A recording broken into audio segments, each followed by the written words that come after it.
한국 교회가 이제 급성장하기 시작할 때 여러분 대형 교회를 중심으로 서구 유럽이나 또는 미국에서 유행하고 있는 어떤 신앙의 도구들을 많이 수입해서 또 저희가 배우고 썼습니다. 그 중에 하나가 뭐냐면 경건의 시간이라고 부르는 여러분 큐티 있죠? 큐티? 이것도 서울의 대형 교회가 미국에서 이런 걸 하더라, 또 유럽에서 하더라, 그래서 어떻게 보면 수입이죠. 그걸 수입해서 각자 교회에 맞게 성도들에게 보급했는데, 이제는 웬만한 성도들, 좀 말씀을 읽고 묵상하고자 하시는 분들은 짧게는 몇 절, 한 장씩 그렇게 말씀을 읽고 그 가운데 기록되어진 하나님의 뜻을 여러분 찾으며 적용하고 살아가는 삶이, 그게 이제 경건의 시간 큐티라고 부르죠. 말씀을 가까이 하고 말씀을 묵상한다는 것은 대단히 귀하고 너무 칭찬받아 마땅한 일입니다. 그런데 우리가 때로는 성경을 읽고 나서 이 본문을 오늘 이 시대 우리에게 적용할 때는 실은 이 성경을 기록한 진정한 목적과 어떤 성경적인 고려가 없이 그냥 내 삶이 이러니까 이 말씀이 내 삶과 맞네, 또는 내 마음에 받아들여지네, 그러면서 억지로 내 개인적인 삶에 적용을 우겨 넣듯이 적용할 때가 있어요. 때로는 교리나 신앙훈련을 받지 못한 사람들이 그렇게 성경을 묵상하다 보면 그냥 자의적으로 성경을 해석하게 되는 오류를 낳게 됩니다. 실은 우리 모든 신앙생활의 출발점은 여러분 말씀에 있습니다. 말씀 안에서 예배가 나오고, 말씀 안에서 기도가 나오고, 말씀 안에서 전도와 구제와 헌신과 모든 것이 말씀 안에서 나와요. 몇 주 전에 우리가 바른 기도를 드리기 위해서는 하나님의 율법을 들어야 된다 그랬어요. 율법을 듣지 않고 하는 기도는 가증하다. 우리는 하나님의 말씀을 듣고 이게 하나님의 뜻이로구나, 그걸 붙들고 기도해야 되는 거예요. 말씀에 대한 바른 접근이 이루어지지 않고 기도를 한다? 기도할 수 있죠. 근데 그런 기도는 어떤 기도가 될까요? 칼빈은 기독교 강요에 이렇게 말합니다. 말씀을 기초로 한 믿음은 올바른 기도의 어머니다. 말씀을 기초로 해서 그렇게 드리는 기도는 올바른 기도의 어머니다. 그러므로 말씀에서 멀어지는 기도는 즉시 부패하지 않을 수 없다. 기도를 많이 하는 것도 중요한데 말씀과 멀어지는 기도는 부패할 수밖에 없다는 거예요. 그러므로 하나님의 말씀이 나에게 바르게 알려지고 그 말씀을 적용하는 것이야말로 성도된 우리에게 있어서는 하나님을 온전히 섬기는 출발점이에요. 말씀을 바르게 알자, 말씀을 바르게 적용하자. 성경을 보면 놀라운 사건들이 많이 등장합니다. 예수님과 제자들을 통하여 기적이 일어납니다. 대표적인 것들은 병자들이 고침을 받아요. 오늘 본문에도 여러분 한 장애인의 고침을 받는 사건이 여러분 등장하죠. 나면서부터 걷지 못했어요. 근데 그 사람이 베드로를 통하여 예수님의 이름으로 걷게 됩니다. 여러분, 우리는 이 말씀을 어떻게 적용하게 됩니까? 예를 들어서 만약에 우리 한국 안에 있는 어느 기도원에서 이와 같은 일이 일어났다고 칩시다. 오늘 베드로가 이 사건 뒤에 연설, 강론하듯이 그 기도원 안에서 누군가 이런 고침을 받고 치료를 받았어요. 그럼 누가 일어나서 이걸 이야기하겠죠? 그러면 한국적 기도원의 정서는 이렇게 이야기합니다. 우리도 이러저러하면 이 사람이 고침받은 것처럼 우리도 고침을 받습니다. 우리 다 같이 나음을 받고 고침을 받도록 기도합시다. 아마도 우리 자신의 고침을 위해서 거의 100% 치중했을 거예요. 하지만 오늘 본문에 뒤에 베드로의 강론을 보면 이 사건을 접하는 사람들이 나도 고쳐주십시오라고 말하지 않았어요. 베드로도 여러분도 고침을 받을 수 있습니다 라고 말하지 않습니다.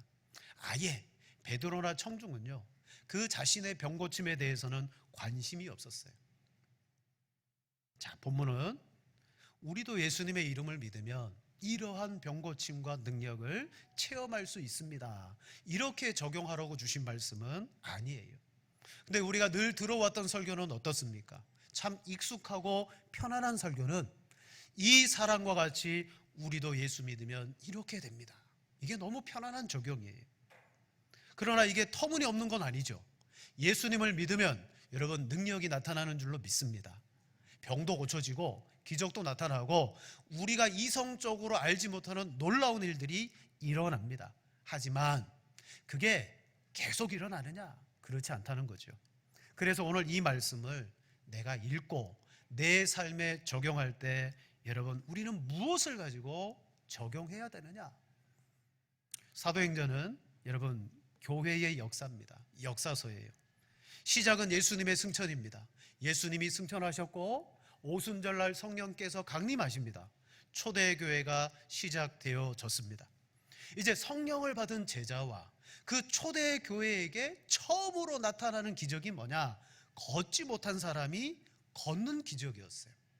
그렇다면 왜 이 시점에 하나님께서 이 기적을 베드로를 통하여 주셨을까? 우리는 이 사도행전 말씀뿐만 아니라 모든 성경 말씀을 읽을 때 이 성경의 본 뜻이 무엇일까? 여러분 우린 그것을 알고 성경을 믿어야 돼요. 크게 하나로 말하자면 성경은 우리에게 하나님의 경륜은 이런 것이다 라고 가르쳐 줍니다. 하나님의 경륜. 사도 바울이 에베소 교회에게 편지를 씁니다. 자, 우리 성경을 볼까요? 에베소서 3장 1절 4절. 우리 한 절씩 교독하시겠습니다. 이러므로 그리스도 예수의 일로 너희 이방을 위하여 갇힌 자된 나 바울이 말하거니와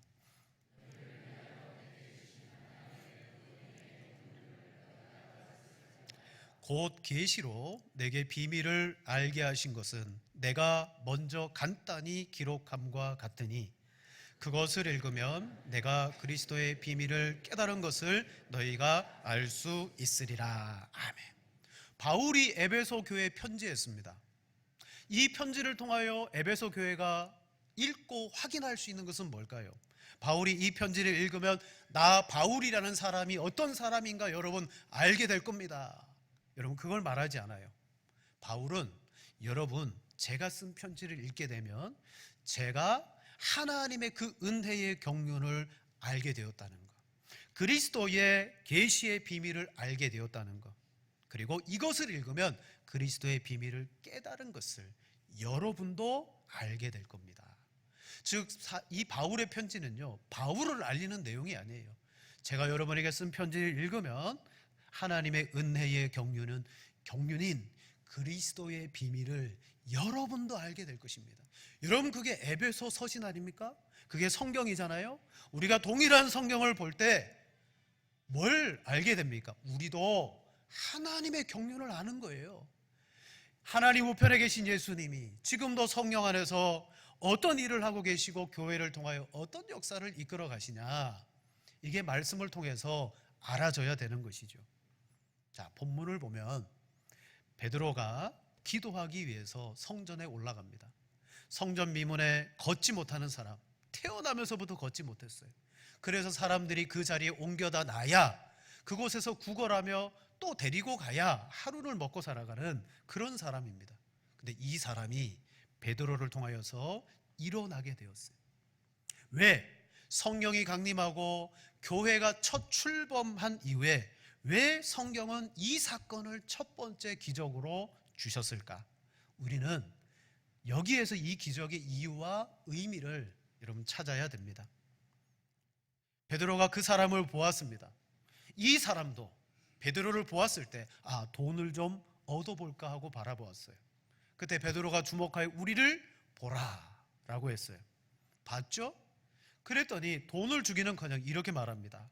은과 금은 내게 없거니와 내게 있는 것으로 내게 주노니 곧 나사렛 예수 그리스도의 이름으로 일어나 걸어라. 아멘. 그랬더니 발과 발목에 힘이 일어나면서 이 사람이 일어나 걷기 시작했습니다. 뛰기도 하고 하나님을 찬송했습니다. 그리고 목격했던 사람들은 놀라고 놀라웠더라. 그냥 한 번 놀란 게 아니에요. 이 사건이 사람들에게 끼친 영향력은요, 뒤에 구절을 보면 사람들이 이것을 보고 놀라고 심히 놀랐더라. 깜짝 놀란 거예요.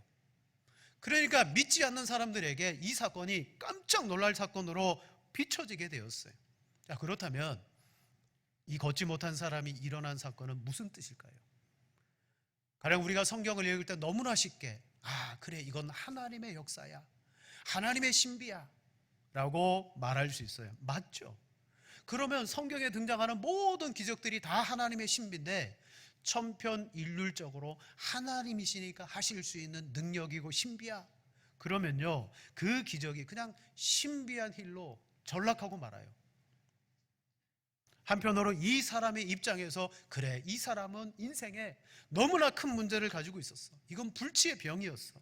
이 큰 고난을 면하게 되었구나. 하나님이 이 사람에게 병을 고쳐주시고 사랑해서 이 사람의 인생을 정말 복되게 했구나.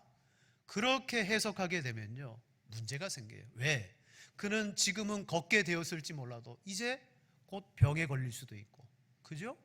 앞으로 인생의 수많은 어려움과 문제들이 계속 일어날 텐데 그건 왜 해결해 주지 않고, 그건 왜 놔두셨을까? 죽음의 문제까지도 해결하셔야 되는데.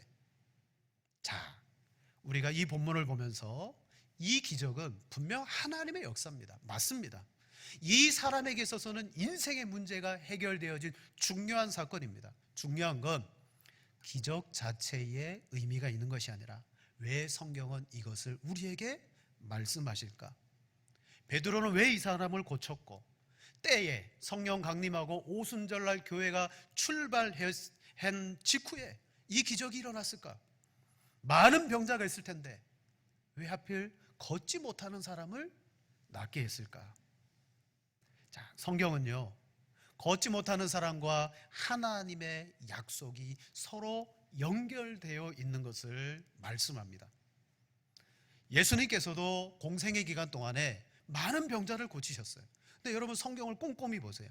그 병자들 가운데 빠지지 않는 사람들이 있어요. 누구냐? 걷지 못하는 사람들을 많이 고치셨어요. 자, 우리 성경을 볼까요? 마태복음 15장 우리 29절로 31절입니다. 한 절씩 교도하시겠습니다. 예수께서 거기서 떠나사 갈릴리 호수가에 이르러 산에 올라가 거기 앉으시니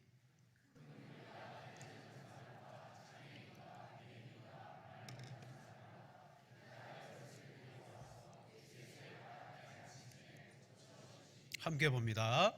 말 못하는 사람이 말하고 장애인이 온전하게 되고 다리 저는 사람이 걸으며 맹인이 보는 것을 무리가 보고 놀랍게 여겨 영광을 돌리니라. 아멘. 여기 나열된 환자들을 보면 특징이 있습니다. 내과적 질환을 가진 사람들은 기록되지 않았어요. 여기 보면 기타 여럿을 데리고 와서 거기에 포함됐을 수 있어요. 그런데 성경이 꼭 집어서 말하는 건 뭐냐? 예수님께서는 우리 눈에 확 띄는 외과, 겉으로 드러난 질환의 사람들을 고치셨는데 못 걷는 사람, 말을 못하는 사람, 못 듣는 사람, 보지 못하는 사람, 중풍병자, 누가 봐도 저 사람은 문제가 있구나, 저 사람은 너무 몸이 불편하구나, 그런 사람들의 병을 고쳤는데 사람들이 그걸 보고 하나님께 영광을 돌리더라. 십자가를 지시기 위해서 예루살렘에 입성하십니다. 한 주간 너무 급박한 그 주간임에도 불구하고 성전에 가셨을 때 예수님이 병자를 고쳤는데 누구를 고쳤냐? 마태복음 21장 14절에 보면 맹인과 저는 자들이 성전에서 예수께 나오매 고쳐주시니, 그 마지막 주간까지 예수님이 고친 사람은 앞을 보지 못하는 사람, 저는 사람. 누가복음 14장에 잔치의 비유가 등장하는데 잔치에 초대했던 사람들이 거절했어요. 오지 않았어요. 그러자 주인이 뭐라고 말합니까? 잔치를 배설하거든 차라리 가난한 자들과 병신들과 저는 자들과 소경을 청하라. 그 잔치에 들어올 사람들이 누구다? 거기 보면 그냥 몸이 불편한 사람, 앞을 보지 못하는 사람, 다리를 저는 사람, 그런 사람들을 오라고 해라. 자, 예수님의 병 고침에는요, 특정한 병증이 반복적으로 치료가 됩니다. 물론 예수님은 다 오는 사람을 불쌍히 여겨서 그게 무슨 병인지 구분하지 아니하고 다 고쳐주세요. 하지만 성경은 예수님이 고친 질병 중에 특정하게 이런 것들을 고치셨다라고 우리에게 말씀하시는데, 대표적인 것이 걷지 못하는 사람을 고치셨다. 그리고 예수님이 승천하고 교회의 출범과 사도들이 첫 번째로 했던 이적이 뭐냐? 나면서 걷지 못한 사람을 걷게 했다. 사도행전 8장 5절에 보면 빌립 집사가 사마리아 전도로 나아갑니다. 빌립이 사마리아 성에 내려가 그리스도를 백성에게 전파하니 무리가 빌립의 말을 듣고 행하는 표적도 보고 한 마음으로 그가 하는 말을 따르더라. 7절을 가지고 봅니다. 많은 사람에게 붙었던 더러운 귀신들이 크게 소리를 지르며 나가고 또 많은 중풍병자와 못 걷는 사람이 나으니 그 성에 큰 기쁨이 있더라. 빌립의 복음 전도가 보여지는 표적을 통하여서 기쁨이 되고, 여러분 증거되었어요. 많은 사람이 믿었어요. 빌립은 집사인데 뭐 했습니까? 못 걷는 사람을 또 걷게 합니다. 사도 바울 루스드라라는 지방에 들어갔습니다. 가보니까 거기도 나면서부터 걷지 못하는 사람이 있었어요. 그 사람을 걷게 됩니다. 자, 여기서 우리 이렇게 생각해 볼 수 있습니다. 같은 일이 여러 번 반복되면 거기에는 어떤 이유나 법칙이 있지 않을까? 생각해 볼 수 있어요. 이건 그냥 불규칙이 아니고 같은 일이 반복되니까 여기에는 뭔가 있겠구나. 단순히 병을 고친 게 아니라 예수님도 제자들도 사도들도 집사도 어떤 특정한 병들을 고쳤는데 왜 이 병을 고쳤으며 그 핵심이 뭘까? 여기에는 일종의 치료의 흐름이 있어요. 어떻게 이렇게 흘러가고 있잖아요. 그건 다름 아닌 구약의 성취입니다. 하나님의 구속의 약속의 성취예요. 마태복음 11장에 요한의 제자들이, 요한이 이제 옥에 갇히고, 그리고 이 제자들이 그 요한에게 묻습니다. 전에 선생님이 말씀하셨던 그 사람, 그분이 정말 우리가 기다리는 분이 맞습니까? 그래서 요한이 그러면 너희가 직접 가서 물어봐라. 그래서 제자들이 와서 묻습니다. 그때 예수님이 대답합니다. 마태복음 11장 4절, 너희가 가서 듣고 보는 것을 요한에게 알리되 맹인이 보며 못 걷는 사람이 걸으며 나병 환자가 깨끗함을 받으며 못 듣는 자가 들으며 죽은 자가 살아나며 가난한 자에게 복음이 전파된다 하라. 아멘. 정말 선생님이 말한 그분이 맞습니까? 그럼 예수님은 그래 맞다, 내가 메시아다. 그럼 얼마나 좋아요. 근데 예수님은 애둘러 말합니다. 그게 뭐라고요? 그게 더 정확한 표현입니다. 내가 그리스도다, 메시아가 아니라 봐라, 못 걷는 자가 걷는다, 중풍병자가 낫는다, 나병 환자가 깨끗함을 받는다, 못 듣는 자가 듣고 죽은 자가 살아난다. 이게 뭐냐? 내가 그리스도라는 표적이다. 여러분, 걸을 수 없는 사람이 걷는 것은요, 구약에서 이미 예언한 메시아가 오시면 나타날 메시아의 사역이었어요. 많은 구절이 있지만 이사야 35장 5절과 6절에 우리 말씀합니다. 두 절 같이 읽겠습니다.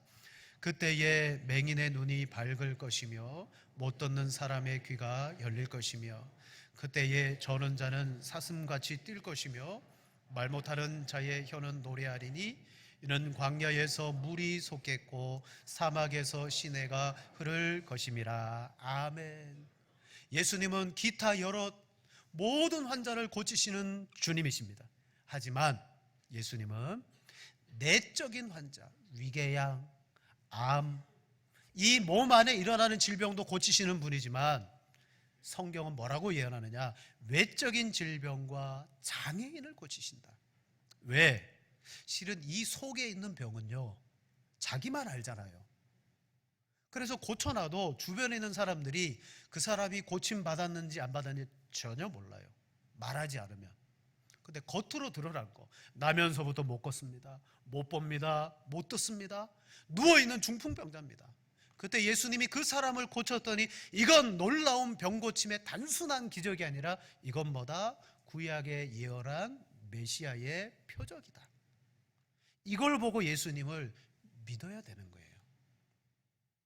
그래서 예수님은 소경을 고치시고 난 다음 사람들에게 막 의견이 분분했어요. 저 사람이 안식일에 소경의 눈을 뜨게 했다. 안식일을 범했으므로 저 사람은 죄인이다. 근데 한쪽 편에서는 아니다.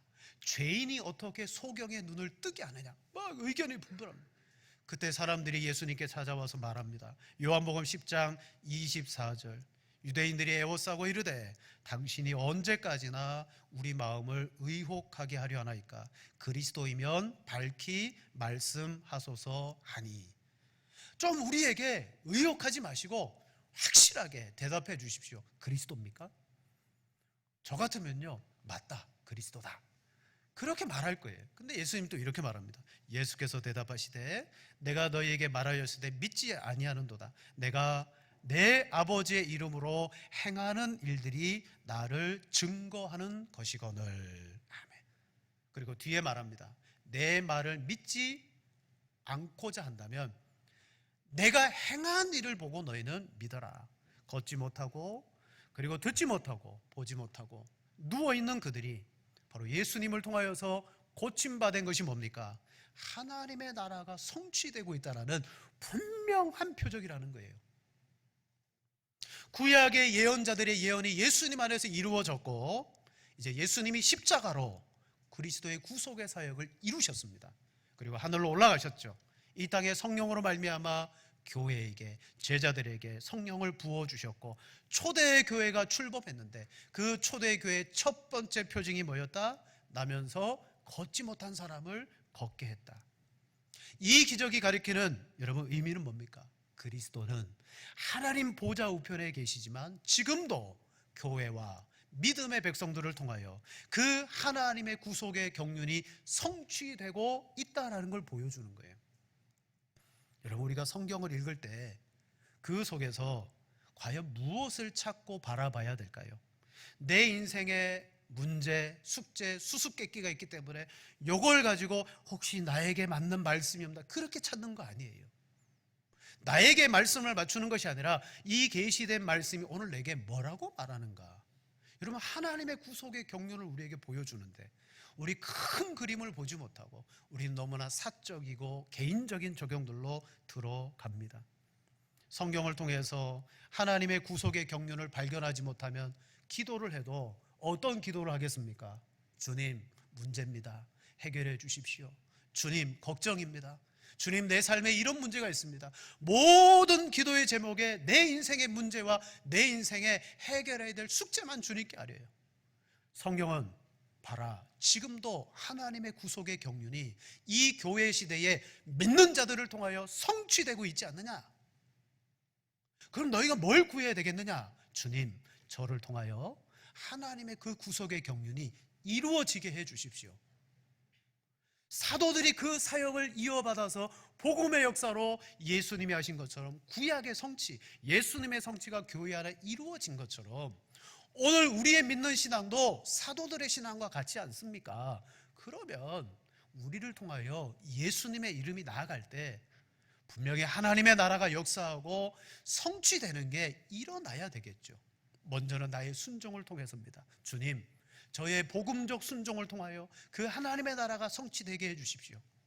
제가 복음과 예수님의 이름을 믿으며 순종할 때 정말 성경에 일어났던 이 표징을 통하여서라도 저들이 믿게 해주십시오. 여러분, 이게 우리가 해야 될 기도 아닌가요?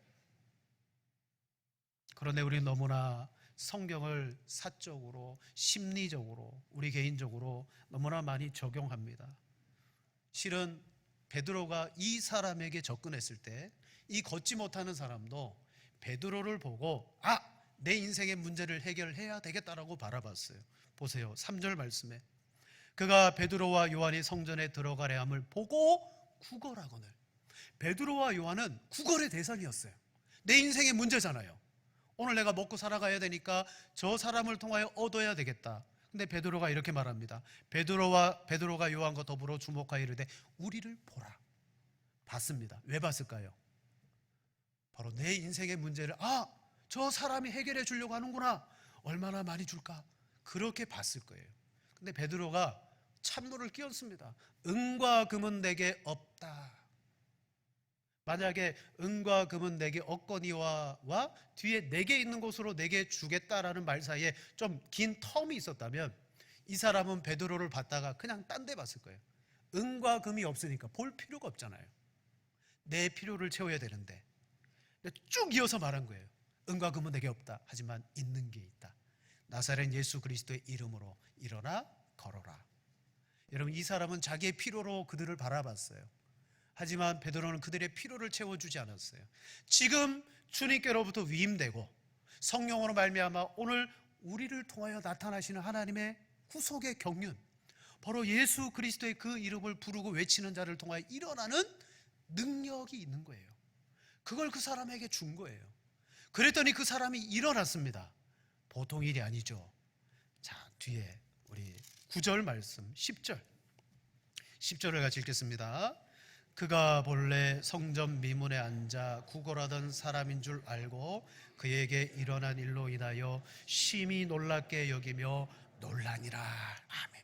여러분, 이 표현이 뭔가요? 심히 놀랍게 여기며 놀라니라. 이게 이스라엘 역사 가운데 정말 그들이 충격을 받은 거예요. 구약에 예언되어진 그 일이 일어나고 있거든요. 그래서 그들은 눈앞에 벌어진 일에 깜짝 놀랐어요. 그래서 누구를 주목할 수밖에 없습니까? 이 일에 여러분 시행자였던 베드로를 주목할 수밖에 없는 거예요. 그래서 12절 말씀, 솔로몬 행각에 모였을 때 베드로가 이렇게 말합니다. 베드로가 이것을 보고 백성에게 말하되 이스라엘 사람들아, 이 일을 왜 놀랍게 여기느냐? 우리 개인의 권능과 경건으로 이 사람을 걷게 한 것처럼 왜 우리를 주목하느냐? 결국은 사람들은 한계가 있어요. 베드로를 주목할 수밖에 없어요. 베드로는 말합니다. 내 능력이나 우리의 경건의 능력으로 이걸 행한 게 아니다. 그러면서 슬쩍 비껴서 누구를 바라보게 합니까? 예수 그리스도를 바라보게 합니다. 그리고 뒤에 계속해서 너희가 그 이름을 믿으면 그 이름으로 말미암아 예수님의 이름을 선포합니다. 여러분, 이 하나님의 구속의 경륜은 지금도 계속됩니까? 안 됩니까? 믿는 자와 예수님의 이름을 부르는 우리를 통하여 하나님은 이 구속의 경륜을 이루어 가시는 거예요. 오늘 성경은 그걸 말합니다. 사도행전의 역사가 사도행전이 끝남으로 말미암아 끝, 종료가 아니에요. 오늘도 믿는 자들을 통하여 예수님과 제자들과 또 다른 믿음의 우리들을 통해서 이 구속의 경륜이 나타나야 되고 일어나야 되는데, 우리가 성경을 볼 때마다 성경을 그냥 내 인생의 신변 잡기 해결, 내 인생의 문제, 내 삶의 어려움, 그것들로 적용하면 물론 주님이 우리 기도를 들으시죠. 하지만 성경적 원리는 뭡니까? 내 염려와 근심은 다 주께 맡겨라. 그리고 너희는 그의 나라와 의를 구하라. 하나님, 오늘도 이 말씀을 읽었습니다. 베드로가 가진 그 성령 제 안에 있습니다. 그 성령의 모임의 교회, 우리도 모입니다. 그렇다면 예수님의 이름으로 하나님의 구속의 역사가 우리에게 믿어지고 우리에게 나타나야 되지 않습니까? 하나님의 말씀은 1.1획도 다 이루어지기 전에는 없어지지 않는다 그랬는데, 하나님 그 역사가 이루어지게 주옵소서. 말씀을 마칩니다. 여러분, 성경은 주도 면밀한 책입니다. 어느 것 하나 말씀을 들춰내도 인간의 이성과 지식으로 이건 오류야라고 찾아낼 수 있는 말씀이 없어요. 구약에서부터 하나님은 구원의 계획을 치밀하게 계획하고 준비하셨어요. 예수님은 그 구원의 계획을 완성하셨습니다. 그리고 교회에게 이것을 맡겨주셨어요. 교회는 하나님의 구속을 이루어가는 기관입니다. 그런데 우리는 성경을 보면서 이 사건을 통하여 기적이네, 나도 기적을 경험했으면, 내 인생의 문제도 많은데 주님이 내 인생의 문제를 해결했으면, 이런 단순한 적용으로 여러분 쓰는 것이 얼마나 안타까운 일입니까? 성경이 우리에게 원래 주신 참된 읽기의 방법은 하나님이 이 말씀을 통하여 봐라, 나의 구속의 능력이다. 그 믿는 자를 통하여 이 놀라운 능력들이 나타나고 있다. 성경은요, 쓸데없이 들어가 있는 것이 하나도 없습니다. 그리고 성경은 우리의 일상을 개발시키거나 우리의 삶을 발전시키는 데 도움을 주지 않습니다. 단순히 좋은 일화, 기적, 그걸 모아놓은 기적집도 아닙니다. 성경의 사건들은 도도하게 흘러가고 있는 그 하나님의 구속의 역사를 하나같이 빛내주고 있어요. 여러분, 이것을 믿는다면 오늘 이 말씀과 성경의 모든 말씀을 통하여서 그래, 주님이 지금도 우리 가운데 역사하고 계시는구나, 그 이름을 부르면 구원받는다 그랬고 그 이름으로 이 사람이 일어났다면 그래, 예수님의 이름으로 내가 그 나라와 그 의를 구하며 가보자. 여러분, 이렇게 적용하시는 여러분들 되시기를 바랍니다. 하나님의 말씀은 하늘의 도구입니다. 하늘의 도구, 사람의 마음을 기쁘게 하거나 즐겁게 하는 그런 어떤 강연의 도구가 아니라 사람의 마음을 찔러 쪼개며 자르십니다.